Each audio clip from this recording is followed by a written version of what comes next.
ಓಂ ಶ್ರೀ ಗುರು ಬಸವಲಿಂಗಾಯ ನಮಃ. ಸದಾ ಸ್ಮರಣೀಯರಾದ ಬಸವಾದಿ ಶರಣರನ್ನು ಸ್ಮರಣೆ ಮಾಡಿಕೊಳ್ಳುತ್ತಾ ಬಸವ ಸ್ವರೂಪರಾದ ಪರಮಪೂಜ್ಯ ದೊಡ್ಡಪ್ಪುಗಳವರ ಪಾದಾರವಿಂದಗಳಲ್ಲಿ ಭಕ್ತಿ ಪರಿಸರವಾಗಿ ಪಡುಮಟ್ಟು ಬಸವ ಸ್ವರೂಪರಾದ ಪರಮಪೂಜ್ಯ ಗದಗಿನ ಜಗದ್ಗುರು ಮಹಾಸನಿಗಳು, ಹುಬ್ಬಳ್ಳಿ ಜಗದ್ಗುರು ಮಹಾಸನಿಗಳು, ಎಲ್ಲ ಪರಮಪೂಜ್ಯ ಮಹಾಪಾದಂಗಳಿಗೆ ಭಕ್ತಿಪೂರ್ವಕ ಶರಣಾರ್ಥಿಗಳನ್ನು ಸಮರ್ಪಿಸುತ್ತಾ ಇವತ್ತು ಲಿಂಗಾಯತ ಮಠಾಧೀಶರ ಒಕ್ಕೂಟದಿಂದ ಇಡೀ ಕರ್ನಾಟಕಾದ್ಯಂತ ಬಸವ ಸಂಸ್ಕೃತಿ ಅಭಿಯಾನವನ್ನು ಇವತ್ತು ಪೂಜ್ಯ ಜಗದ್ಗುರು ಮಹಾಸನ್ನಿಧಿಯವರ ನೇತೃತ್ವದಲ್ಲಿ ಇವತ್ತೆಲ್ಲ ಮಾಡ್ತಾ ಇರೋದು ಇದೊಂದು ಶುಭೋದಯದ ಕಾಲ. ಇದು ಬಸವ ಧರ್ಮದ ಇತಿಹಾಸದಲ್ಲಿ ಒಂದು ಶುಭೋದಯದ ಕಾಲ. ಇದು ಇನ್ನು ಮುಂದೆ ಬಸವ ಧರ್ಮ, ಲಿಂಗಾಯತ ಧರ್ಮ ಉಳಿತೈತಿ ಮತ್ತು ಬೆಳಿತೈತಿ ಅನ್ನೋ ಲಕ್ಷಣವಾಗಿ ಈ ಬಸವ ಸಂಸ್ಕೃತಿ ಅಭಿಯಾನ ಇವತ್ತು ಪ್ರಾರಂಭ ಆಗಿದೆ.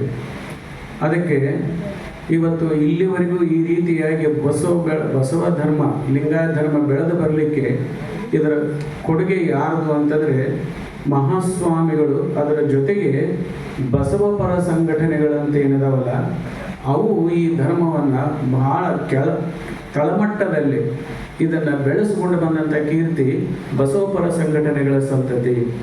ಇವತ್ತು ರಾಷ್ಟ್ರೀಯ ಬಸವದಳ ಆಗಿರ್ಬೋದು ಮತ್ತು ಬಸವ ಕೇಂದ್ರ ಆಗಿರ್ಬೋದು, ಶರಣ ಸಾಹಿತ್ಯ ಪರಿಷತ್ ಆಗಿರ್ಬೋದು, ಕದಳಿ ವೇದಿಕೆ ಆಗಿರ್ಬೋದು, ಬಸವ ಸಮಿತಿ ಆಗಿರ್ಬೋದು, ಅಕ್ಕನ ಬಳಗ ಆಗಿರ್ಬೋದು, ನೀಲಾಂಬಿಕಾ ಬಳಗ ಆಗಿರ್ಬೋದು, ಮುಕ್ತಾಯಕನ ಬಳಗ ಆಗಿರ್ಬೋದು, ಹಿಂಗೆ ಶರಣರ ಹೆಸರುಗಳನ್ನು ಇಟ್ಟುಕೊಂಡು ಇವತ್ತಿನ ದಿವಸ ಸಮಾಜದಲ್ಲಿ ಸಾವಿರಾರು ಸಂಘಟನೆಗಳು ಇವತ್ತಿನ ದಿವಸ ಉದಯ ಆಗಿದ್ದಾವೆ.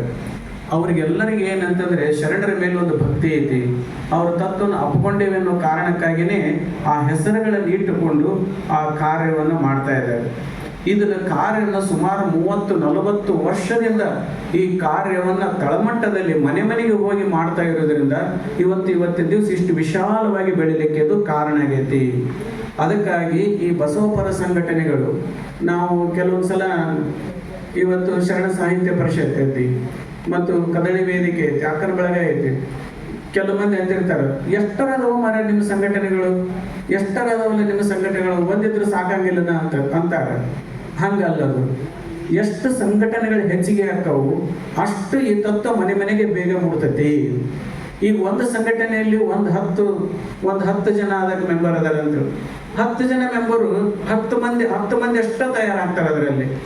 ಆದರೆ ಒಂದು 8 ಸಂಘಟನೆಗಳು ಆದವು ಅಂತಂದ್ರೆ ಅದರಲ್ಲಿ 10 ಮಂದಿ, ಅದರಲ್ಲಿ 100 ಮಂದಿ ತಯಾರಾಗ್ತಾರೆ. ಅದಕ್ಕಾಗಿ ಎಲ್ಲರ ಉದ್ದೇಶ ಏನೈತಿ ಅಂತಂದ್ರೆ, ಎಲ್ಲರ ಉದ್ದೇಶಗಳು ಬಸವಣ್ಣನವರ ತತ್ವ, ವಚನಗಳಲ್ಲಿರುವ ತತ್ವ ಮನೆ ಮನೆಗೆ ಎಲ್ಲರಿಗೂ ಮುಟ್ಟಬೇಕನ್ನುವುದೇ ಒಂದು ಆಶಯ. ಅದನ್ನು ಬಿಟ್ಟರೆ ಇನ್ನೊಂದು ಆಶಯ ಏನೂ ಇಲ್ಲ. ಅದಕ್ಕಾಗಿ ಉದ್ದೇಶ ಒಂದೇ ಇರುವುದರಿಂದ ಇವತ್ತು 1000 ಸಂಘಟನೆಗಳು ಹುಟ್ಟಿದ್ರು ಬಹಳ ಸಂತೋಷ ಆಗತ್ತೆ. ಅದಕ್ಕಾಗಿ ನಾವು ಮಠಾಧೀಶರಂತೆ ಏನಿದ್ದೇವೆ, ಎಲ್ಲೆಲ್ಲಿ ನಮ್ಮ ತಾಲೂಕಿನಲ್ಲಿ ನಮ್ಮ ಮಠದ ಸುತ್ತ ಬಸವಪರ ಸಂಘಟನೆಗಳಿರ್ತಾವ, ಅದ್ರ ಜೊತೆಗೆ ನಾವು ಆತ್ಮೀಯವಾದಂಥ ಸಂಬಂಧವನ್ನು ಇಟ್ಕೋಬೇಕು. ಅವ್ರನ್ನ ನಮ್ಮ ಮಠಕ್ಕೆ ಕರೆಸ್ಕೋಬೇಕು. ನಮ್ಮ ಮಠದ ಕಾರ್ಯಕ್ರಮದಲ್ಲಿ ಅವ್ರಿಗೆ ಭಾಗಿಯಾಗಲಿಕ್ಕೆ ಅವಕಾಶ ಮಾಡಿಕೊಡ್ಬೇಕು. ಮಠದ ಕಾರ್ಯಕ್ರಮಕ್ಕೆ ಅವ್ರಿಗೆಲ್ಲ ನಿರೂಪಣೆ ಮಾಡಕ, ಅದರಲ್ಲಿ ಕಾರ್ಯಕ್ರಮದಲ್ಲಿ ಅವ್ರಿಗೆಲ್ಲ ಭಾಗ ಆಗಕ ನಾವು ಹೆಚ್ಚು ಅವಕಾಶಗಳನ್ನು ಕೊಟ್ಟಿವೆ ಅಂತಂದ್ರೆ ಆ ಬಸವಪರ ಸಂಘಟನೆಗಳೆಲ್ಲ ನಮ್ಮ ಮಠದ ಸುತ್ತನೇ ಇರ್ತವೆ. ಮಠದ ಕಾರ್ಯಕ್ರಮಗಳೆಲ್ಲ ಆಯ್ತು, ನಮ್ಮ ಸ್ವಾಮಿಗಳನ್ನ ಹೊರಗಡೆ ಕರ್ಕೊಂಡು ಹೋಗಿ ಮಹಾಮನೆ ಕಾರ್ಯಕ್ರಮ ಮಾಡಿಸ್ತಾರೆ. ಇನ್ನು ಅನೇಕ ಕಾರ್ಯಕ್ರಮಗಳಿಗೆ ಸ್ವಾಮಿಗಳನ್ನ ಕರ್ಕೊಂಡು ಹೋಗ್ತಾರೆ. ಅಲ್ಲಿ ಸ್ವಾಮಿಗಳು ಮತ್ತು ಬಸವಪರ ಸಂಘಟನೆಗಳು ಎರಡು ಕೂಡಿ ಒಟ್ಟಾಗಿ ಕೆಲಸ ಮಾಡಿಬಿಟ್ರೆ ಸಮಾಜದಲ್ಲಿ ಒಕ್ಕಟ್ಟೈತೆ ಅಂತ ತಿಳ್ಕೊಂಡು ಹೇಳಿ ಜನ ಏನಂತಾರೆ, ಆ ಜನ ಸಾಮಾನ್ಯವಾದಂತ ಜನ ಅವರೆಲ್ಲರೂ ಮಠದ ಕಡೆ ಬರ್ತಾರೆ, ಬಸವಪರ ಸಂಘಟನೆಗಳ ಕಡೆಗೆ ಬರ್ತಾರೆ. ಹಂಗಾಗಿ ಸಮಾಜದಲ್ಲಿ ಧರ್ಮವನ್ನು ಬೆಳೆಸಲಿಕ್ಕೆ ಇದು ಬಹಳ ಅನುಕೂಲ ಆಗತ್ತೆ. ಅದಕ್ಕಾಗಿ ಇವತ್ತಿನ ದಿವಸ ಯಾರೋ ಕೆಲವು ಮಂದಿ ಭಕ್ತರು ಬರ್ತಾರೆ, ಏನು ಯಾವುದೇ ಸಂಘ ಸಂಸ್ಥೆಗಳನ್ನು ಮಾಡ್ರಿ, ಯಾವುದೇ ಸಂಸ್ಥೆಯನ್ನು ಮಾಡಿದ್ರು ಕೂಡ ನಾವು ಸ್ವಾಮಿಗಳಾದವರು ಶರಣರ ಹೆಸರಿನಿಂದ ಸಂಸ್ಥೆಗಳನ್ನು ಮಾಡಬೇಕು. ಅದು ಮುಕ್ತಾಯಕ್ಕಾಗಿರ್ಬೋದು, ಬೋಂತಾದೇವಿ ಆಗಿರ್ಬೋದು, ಅಕ್ಕಮದೇವಿ ಆಗಿರ್ಬೋದು, ನೀಲಾಂಬಿಕೆ, ಗಂಗಾಂಬಿಕೆ, ಸತ್ಯಕ್ಕ, ಇಂಥ ಪ್ರಭು ಚನ್ನಬಸವಣ್ಣ, ಸಿದ್ದರಾಮೇಶ್ವರ, ಹಿಂಗೆ ಯಾವುದೇ ಶರಣರ ಹೆಸರಲ್ಲಿ 12ನೇ ಶತಮಾನದ ಅಥವಾ ಬಸವಪರ ಮಹಾಸ್ವಾಮಿಗಳದಾರೆ. ಯಡಿಯೂರು ಸಿದ್ಧಲಿಂಗೇಶ್ವರ ಆಗಿರ್ಬೋದು, ಹಿಂಗೆ ಅಖಂಡೇಶ್ವರ ಆಗಿರ್ಬೋದು, ಹಿಂಗೆ ಬಸವಪುರ ಮಹಾಸ್ವಾಮಿಗಳು ತಪಸ್ವಿಗಳಿದ್ದಾರೆ, ಅವರ ಹೆಸರಿನಿಂದ ಆಗಲಿ ಅಂತ ಸಂಘಟನೆಗಳನ್ನು ನಾವು ಹೆಚ್ಚು ಹುಟ್ಟು ಹಾಕಬೇಕು. ಹೆಚ್ಚು ಹುಟ್ಟು ಹಾಕಿದ್ರೆ ಏನಾಗತ್ತೆ, ಅವರೆಲ್ಲರಿಗೂ ಕೂಡ ಈ ಕೆಲಸ ಮಾಡ್ರಿ, ವಚನಗಳನ್ನು ಹಂಚ್ರಿ. ಒಂದೊಂದು ಸಂಘಟನೆಯವರು ಸುಮಾರು ಒಂದು 10 ಶಾಲೆಗಳನ್ನು ಹಿಡಿದು ಅಲ್ಲಿ ವಚನಗಳ ಪುಸ್ತಕಗಳನ್ನು ಕೊಟ್ಟು ನೀವೆಲ್ಲ ವಚನ ಕಂಠ ಪಾಠ ಸ್ಪರ್ಧೆ ಏರ್ಪಡಿಸ್ರಿ, ವಚನ ಸಂಗೀತ ಸ್ಪರ್ಧೆ ಏರ್ಪಡಿಸ್ರಿ, ವಚನಗಳ ವಿಶ್ಲೇಷಣೆ ಸ್ಪರ್ಧೆ ಏರ್ಪಡಿಸ್ರಿ ಅಂತ ನಮ್ಮ ಸುತ್ತ ತಾಲೂಕಿನಲ್ಲಿ ಅವರಿಗೆಲ್ಲ ಒಂದು ಸ್ವಲ್ಪ ಪ್ರೋತ್ಸಾಹ ಮಾಡ್ಕೊಂತ ಹೋದ್ವಿ ಅಂತಂದ್ರೆ ಅವಾಗ ಅವರೆಲ್ಲರೂ ಕಾರ್ಯನಿರತರಾಗ್ತಾರೆ. ಸಣ್ಣ ಮಕ್ಕಳಲ್ಲಿ ವಚನ ಕಂಠ ಪಾಠ ಶುರು ಆಗತ್ತೆ, ವಚನ ತತ್ವ ಬಿತ್ತಲಿಕ್ಕೆ ಚಾಲು ಆಗತ್ತೆ, ತಳಮಟ್ಟದಲ್ಲಿ ಜನ ನಮ್ಗೆ ತಯಾರಾಗ್ತಾರೆ. ಅದಕ್ಕಾಗಿ ಇವತ್ತು 10 ಸಂಘಟನೆ ಅಲ್ಲ, ಇವತ್ತು 100 ಸಂಘಟನೆಗಳಾದ್ರೂ ಕೂಡ ನಮ್ಗ ಇನ್ನೂ ಕೊರತೆನೇ ಐತಿ. ಅಂದ್ರೆ ಆ ಸಂಘಟನೆಯವರು ಅವ್ರಿಗೆ ಹೆಂಗ ಶಕ್ತಿ ಐತಿ ಹಂಗಂಗ ಅವ್ರು ಏನಂತಲ್ಲ ಕಾರ್ಯವನ್ನು ಮಾಡ್ತಾರೆ. ಕೆಲವು ಸಂಘಟನೆಗಳು ಏನಕ್ಕ ಒಂದೆರಡು ಕೆಲಸ ಮಾಡಿ ಮಾಡಿ ಮಾಡಿ ದನದು ಸ್ಟಾಪ್ ಆಗಿಬಿಡ್ತಾವ. ಅದಕ್ಕಾಗಿ ಅಲ್ಲೇ ನಿಂತು ನೀರು ಹಾಕ್ತಾವು.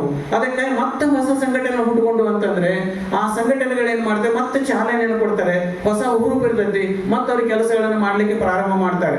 ಅದ್ರ ಜೊತೆಗೆ ಹಿಂದಿದ್ದಂತ ಸಂಘಟನೆಗಳು ಏನಿದಾವಲ್ಲ ಅವು ಕೂಡ ಚಾಲನೆಯನ್ನು ಕೊಡ್ತವೆ. ಅದಕ್ಕೆ ಅವರು ಇವರು ಕೂಡಿ ಸಂಯೋಜನೆ ಆಗಿ ಕೆಲಸ ಮಾಡ್ಲಿಕ್ಕೆ ಚಾಲು ಮಾಡ್ತಾರೆ.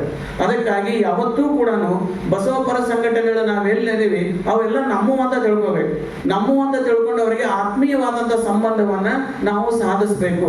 ಅದ್ರ ಜೊತೆಗೆ ಏನ್ ಮಾಡ್ಬೇಕಂತಂದ್ರೆ ಇನ್ನೂ ನಮಗೆ ಎಲ್ಲೆಲ್ಲಿ ಸಂಘಟನೆಗಳು ಇರಂಗಿಲ್ಲ, ಎಲ್ಲೆಲ್ಲಿ ಅವಶ್ಯಕತೆ ಅನಿಸ್ತೈತಿ ಅಲ್ಲೆಲ್ಲಿ ಬರೀ ವಚನ ಕಂಠ ಪಾಠ ಸ್ಪರ್ಧಾ ಸಮಿತಿ, ಬರೀ ವಚನ ಕಂಠ ಪಾಠ ಅದೊಂದು ಅವ್ರಿಗೆ ಇಡೀ ತಾಲೂಕಿನಲ್ಲಿ ಬರೀ ವಚನ ಕಂಠ ಪಾಠ ಸ್ಪರ್ಧೆ ಮಾಡಕ ಒಂದು ಸಂಘಟನೆ ಮಾಡಿಬಿಡುದು, ಅದೊಂದು ಅವ್ರಿಗೆ ಕೆಲಸ ನಡೆದಿದೆ. ಬರೀ ಮಹಾಮನೆ ಸಮಿತಿ, ಬರೀ ಓಣಿಯಲ್ಲಿ ಮಹಾಮನೆಯನ್ನು ಮಾಡ್ಬೇಕು ಅವರು.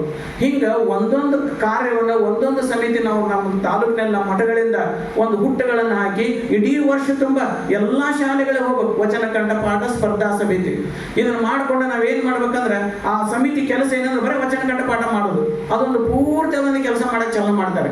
ಹಿಂಗ ನಾವು ಹೆಚ್ಚು ಬಸವಪರ ಸಂಘಟನೆಗಳನ್ನ ನಾವು ಹುಟ್ಟು ಹಾಕಬೇಕು. ಇದ್ದಂತ ಸಂಘಟನೆಗಳಿಗೆ ಶಕ್ತಿಯನ್ನು ಕೊಡಬೇಕು. ಕೆಲವೊಂದು ಅಪಸ್ವರ ಹೇಳ್ತಾರೆ, ಏನು ಎಷ್ಟರದೋ ಮನೆ ಬಸವಂತದ್ದು ಸಂಘಟನೆ ಅಂತಾರೆ, ಇನ್ನೂ 1000 ಆದ್ರೂ ಕಡಿಮೆನೇ ಇರುತ್ತೆ.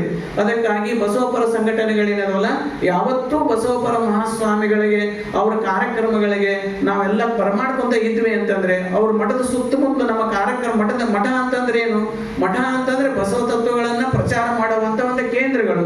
ಅದ್ರ ಜೊತೆಗೆ ಧಾರ್ಮಿಕ ಸಂಸ್ಕಾರ, ಇಷ್ಟಲಿಂಗ ಕಟ್ಟುವುದು, ಧಾರ್ಮಿಕ ಸಂಸ್ಕಾರ ಕೊಡುವಂತ ಕೇಂದ್ರಗಳು. ಪೂಜ್ಯರಂತಂದ್ರೆ ಮಹಾ ಜಂಗಮ ಮೂರ್ತಿಗಳು, ಅವರಿಗೆ ಇಷ್ಟಲಿಂಗ ಯೋಗ ಕಲಿಸುವುದು, ಅವ್ರಿಗೆ ನಾವೆಲ್ಲ ಧರ್ಮ ಸಂಸ್ಕಾರ ನಡೀರಿ ಅನ್ನೋದು. ಅವ್ರಿಗೆ ಏನೈತಲ್ಲ ಕಷ್ಟ ನಷ್ಟ ಬಂದಿರ್ತಾವ, ಹೇಳ್ಕೊಳಕ್ಕೆ ಯಾರಿಗೆ ಇರಂಗಿಲ್ಲ ಅವರಿಗೆ. ಅವಾಗ ಜಂಗಮ ಅಂದ್ರೆ ಮಹಾ ತಾಯಿ, ಅದು ಮಹಾ ತಂದೆ. ಅದು ಜಂಗಮ ಅಂದ್ರೆ ಗಂಡನ ಮುಂದೆ ಹೇಳಾರದು, ಮತ್ ಗಂಡ ಹೆಂಡತಿ ಮುಂದೆ ಹೇಳಾರದು, ಮಕ್ಕಳ ಮುಂದೆ ಹೇಳಾರದು, ಸ್ವಾಮಿಗಳ ಮುಂದೆ ಬಂದು ಹೇಳ್ತಾರೆ, ಯಾಕಂದ್ರೆ ತಾಯಿ ಅದು. ಅದಕ್ಕಾಗಿ ಅವ್ರನ್ನೆಲ್ಲ ಸಂತೋನ ಹೇಳ್ಕೊಂತಾನ ಅಲ್ಲಿ ನಾವು ಲಿಂಗ ಕಟ್ರಿ, ಲಿಂಗ ಪೂಜೆ ಮಾಡ್ರಿ ಅಂತ ತಿಳ್ಕೊಂಡು ಹೇಳಿ ಅವ್ರಿಗೆ ಹೇಳ್ಕೊಂತ ಹೋದ್ವಿ ಅಂತಂದ್ರೆ ಅಲ್ಲಿ ತತ್ವಗಳು ಬೆಳಕಂತ ಹೋಗ್ತತಿ. ಅದಕ್ಕಾಗಿ ಇವತ್ತು ಬಸವಪರ ಸಂಘಟನೆಗಳ ಒಂದು ಫಲನೇ ಇವತ್ತು ನಾವೆಲ್ಲ ಇಷ್ಟು ಕೂಡಿದ್ದೇವಿ, ಬಸವಧರ್ಮ ಇಷ್ಟು ಬೆಳೆದತಿ.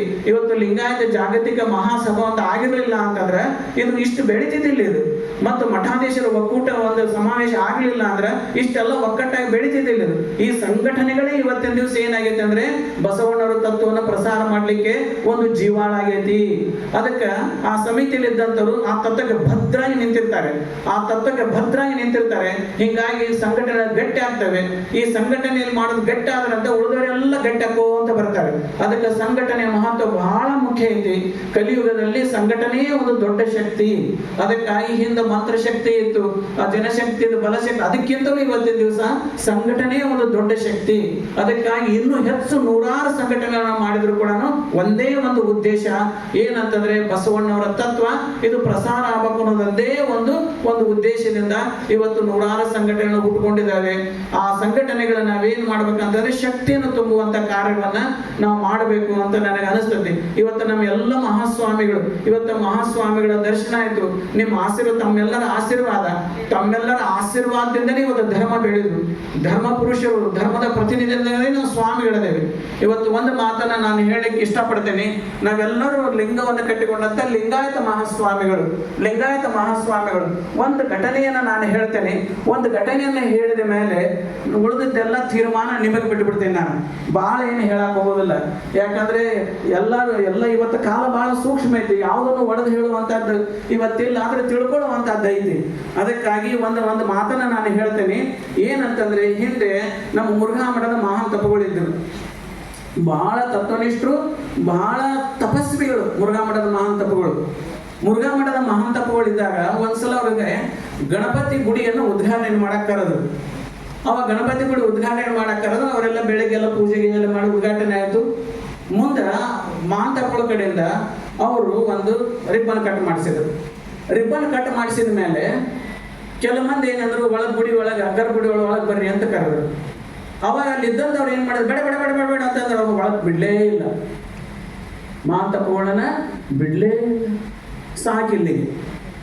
ಅದೆಲ್ಲ ನೀವು ತಿಳ್ಕೊಬೇಕಿನ್ನು ಮುಂದೆ, ಹೆಚ್ಚಿಗೆ ಹೇಳುವಂತ ಅವಶ್ಯಕತೆ ಇಲ್ಲ. ಇಷ್ಟು ದೊಡ್ಡ ತಪಸ್ವಿಗಳು ಒಳಗೆ ಬಿಡ್ಲಿಲ್ಲ ಗರ್ಭಗುಡಿ ಒಳಗೆ. ನಾವು ಎಷ್ಟೊತ್ತಿದ್ರೂ ಕೂಡ ಅಂಗದ ಮೇಲೆ ಲಿಂಗ ಇದ್ದಂತ ಲಿಂಗಾಯತ ಮಠಾಧಿಪತಿಗಳು ಲಿಂಗ ಇರಲಿ, ಅದಕ್ಕೆ ವೀರಶೈವ ಲಿಂಗಾಯತ ನಮ್ಮೊಳಗಿಂದ ಅದು ನಮ್ಮೊಳಗೆ ನಾವು ಇಟ್ಕೊಳ್ಳೋಣಂತ. ಆದ್ರೆ ಲಿಂಗ ಒಂದು ಕಾಮನ್ ಐತಲ್ಲ, ವಿಭೂತಿ ಒಂದು ಕಾಮನ್ ಐತಲ್ಲ, ನಮಗೆ ವಿಭೂತಿ ಒಂದು ಕಾಮನ್ ಐತಿ, ಲಿಂಗ ಒಂದು ಕಾಮನ್ ಐತಿ. ಅದಕ್ಕೆ ಬಸವಣ್ಣರ ಹೆಸರು ಹಿಡ್ಕೊಂಡು ಹೋದ್ವಿ ಅಂತಂದ್ರೆ ನಾವು ಎಲ್ಲ ಕಡೆನೂ ಯಶಸ್ವಿ ಹಾಕೇವಿ.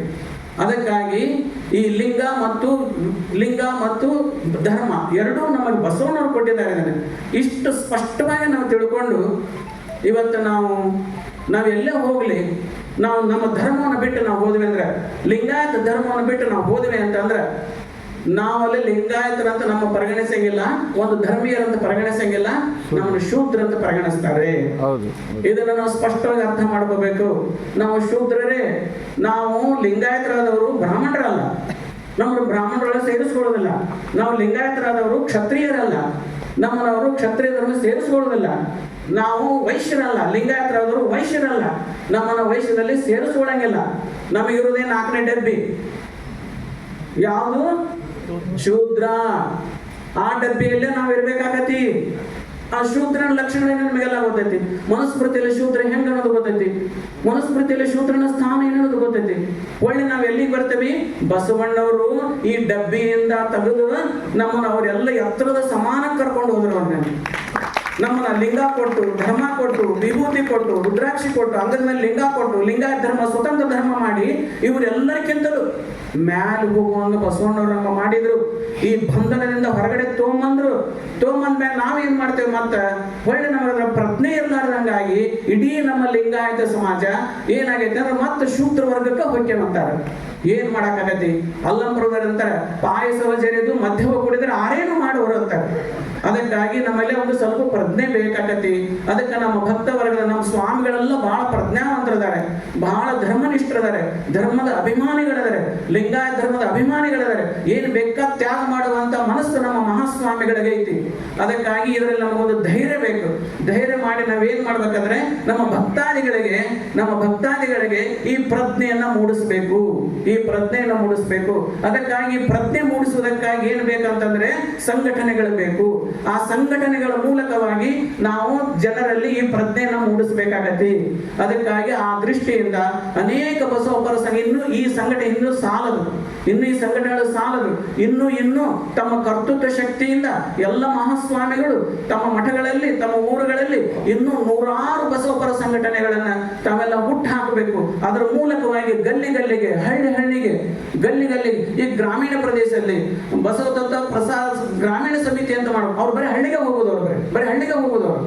ಪಟ್ಟಣದಲ್ಲಿ ಕೆಲವು ಮಂದಿ ಮಾಡ್ತಾರೆ, ವಚನಗಳನ್ನು ಪಂಡಿತ್ ಮಾಡೋದು ಕೆಲವು ಮಂದಿ ಮಾಡ್ತಾರೆ. ಒಬ್ಬೊಬ್ಬರಿಗೆ ಒಂದೊಂದು ಕಾರ್ಯವನ್ನು ನಾವು ಮಾಡಿಕೊಟ್ಟಿವೆ ಅಂತಂದ್ರೆ, ಹಳ್ಳಿಗೆ ಹೋಗ್ಲಿ, ಸ್ಕೂಲಿಗೆ ಹೋಗ್ಲಿ, ಮನೆಯಲ್ಲಿ ಮಹಾಮನೆ ಮಾಡ್ಲಿ, ಹೀಗೆ ಎಲ್ಲ ಕಡೆನೂ ನಾವು ಪಸರಿಸುವಂತ ಹೋದ್ವಿ ಅಂತಂದ್ರೆ ಆ ಧರ್ಮ ನಮಗೆ ಬೇಗನೆ ಬೆಳಿತೈತಿ ಅಂತ ನನಗೆ ಅನಿಸ್ತೈತಿ. ಅದಕ್ಕಾಗಿ ಇವತ್ತು ಎಲ್ಲ ಮಹಾಸ್ವಾಮಿಗಳ ಕೃಪೆಯಿಂದ, ಎಲ್ಲ ಮಹಾಸ್ವಾಮಿಗಳ ಆಶೀರ್ವಾದದಿಂದ ಇವತ್ತು ನಮ್ಮ ಪರಮ ಪೂಜೆ ಗದಗಿನ ಜಗದ್ಗುರು ಮಹಾಸನ್ನಿಧಿಯವರು, ಹುಬ್ಬಳ್ಳಿ ಜಗದ್ಗುರು ಮಹಾಸನ್ನಿಧಿಯವರು, ಬಾಲ್ಕಿ ಜಗದ್ಗುರು ಮಹಾಸನ್ನಿಧಿಯವರು, ಮಾತಾ ಬಾಬಾಜಿ ಮಹಾಸನ್ನಿಧಿಯವರು ಮತ್ತು ನಮ್ಮ ಪೂಜ್ಯ ನಮ್ಮ ಬೆಕ್ಕಿನ ಕಲ್ಮಠದ ಜಗದ್ಗುರು ಮಹಾಸನ್ನಿಧಿಯವರು, ನಿಡ್ಸುಸಿ ಜಗದ್ಗುರು ಮಹಾಸನ್ನಿಧಿಯವರು, ಎಲ್ಲ ಪೂಜ್ಯ ಪರಮ ಜಗದ್ಗುರು ಮಹಾಸನ್ನಿಧಿಯವರು, ನಮ್ಮ ಇಮ್ಮಡಿ ಜಗದ್ಗುರು ಮಹಾಸನ್ನಿಧಿಯವರು, ಮಾದರ ಚೆನ್ನೈ ಮಹಾಸನ್ನಿಧಿಯವರು, ಎಲ್ಲರೂ ಬಂದ್ಬಿಟ್ರೆ ನಾವೆಲ್ಲರೂ. ಅದಕ್ಕಾಗಿ ಇವರೆಲ್ಲರ ಕೃಪೆ, ತಮ್ಮೆಲ್ಲರ ಅಂತಃಕರಣ ಆಶೀರ್ವಾದದಿಂದ ಇವತ್ತು ಬಸವಣ್ಣವ್ರಿಗೆ ಏನ್ ಬೇಕಾಗೈತೆ ಅಂದ್ರೆ ಸಮಾಜದ ಅಂತಃಕರಣ ಬೇಕಾಗೈತೆ. ಅವ್ರು ಬಸವಣ್ಣವ್ರು ಎತ್ತರಕ್ಕೆ ಹೋದ್ರಂದ್ರೆ ನಾವು ಇಡೀ ವಿಶ್ವ ತುಂಬ ಬಸವಣ್ಣವ್ರು ಬರ್ತಾರೆ ನಮ್ಮ ಮುಂದಿನ ನಂಗಿಲ್ಲ. ಈಗ ಆಗಲೇ ಬಸವಣ್ಣವ್ರು ಬಂದ್ಬಿಟ್ಟಾರೆ ಈಗ. ಆದ್ರೆ ನಾವು ಇನ್ನೂ ಸ್ವಲ್ಪ ಈ ತತ್ವವನ್ನು ತಳಮಟ್ಟದಲ್ಲಿ ಪ್ರಸಾರ ಮಾಡಿದ್ರೆ ಅದು ಬಹಳ ನಮಗೆ ಗಟ್ಟಿ ಒಂದು ಶಕ್ತಿಯನ್ನು ಕೊಡ್ತೈತಿ ಅಂತ ನನಗೆ ಅನಿಸ್ತೈತಿ. ಅದಕ್ಕೆ ಎಲ್ಲ ಸನ್ನಿಧಿಗಳ ಆಶೀರ್ವಾದ ಈ ಯಾವತ್ತೂ ಕೂಡ ಇರ್ಲಿ. ತತ್ವ ಪ್ರಸಾರ ಮಾಡ್ತಕ್ಕಂಥವ್ರಿಗೆ ತಾವು ತತ್ವ ಮೂರ್ತಿಗಳಾಗಿ, ಬಸವ ಮೂರ್ತಿಗಳಾಗಿ ಆಶೀರ್ವಾದ ಮಾಡ್ರಿ ಅಭಿಯಾನಕ್ಕೆ ಅಂತ ತಮ್ಮಲ್ಲಿ ವಿನಂತಿಯನ್ನು ಮಾಡಿಕೊಂಡು ಈ ಮಾತು ಮುಗಿಸ್ತೀನಿ. ಶರಣ.